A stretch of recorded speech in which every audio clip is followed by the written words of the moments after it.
with our lives. I was actually ashamed of taking part over there in Vietnam and being in the army. Like I say, that's how I feel. I was ashamed of being over there. I'm ashamed of being in the army for going over there.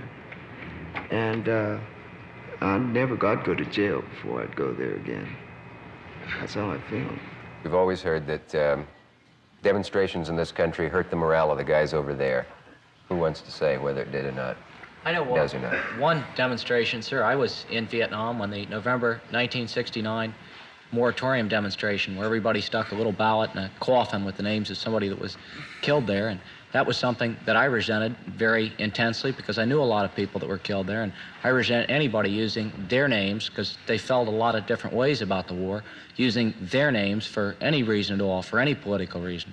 No, you got to understand something about this war.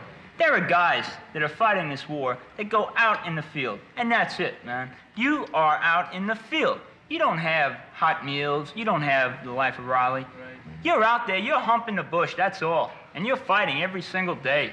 It's no picnic. Everybody, they're so willing to commit our guys, you know, support our boys in Nam. That can be taken two ways. Support our boys in Nam, as President Nixon would say, you know, keep them over there and wave the flag for what they're doing. But the guys over there, when they hear support our boys, that means one thing.